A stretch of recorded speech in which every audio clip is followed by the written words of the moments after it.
Hello everyone. तो आज बात करने वाले हैं खेसारी लाल यादव जी और खुशबू शर्मा का एक बहुत ही बेहतरीन सॉन्ग के बारे में, जिसका पोस्टर आ चुका है और फुल वीडियो सॉन्ग का रिलीज डेट भी आ चुका है।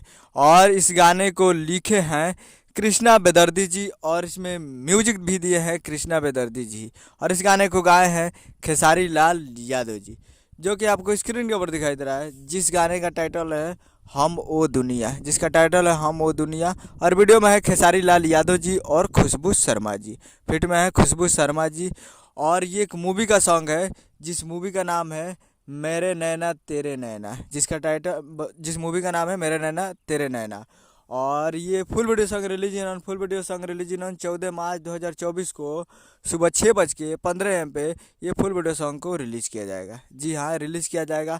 और आज थोड़ा तकलीफ है, आज मेरा नेट स्लो चल रहा है, यानी अगर 1 मिनट का भी वीडियो अपलोड करूं तो 3-4 घंटे लग जाएंगे। यानी जब तक ये वीडियो आप लोग देखेंगे तब तक ये आ भी गया होगा, तो आज ही रिलीज़ किया जाएगा, तो आप लोग वे म्यूजिक पे जाकर देख सकते हैं। तो उम्मीद करेंगे वीडियो अच्छा लगा तो चैनल को सब्सक्राइब कर बेल आइकन प्रेस कर दें। मिलते हैं अगले वीडियो में। जय हिंद, जय भोजपुरी।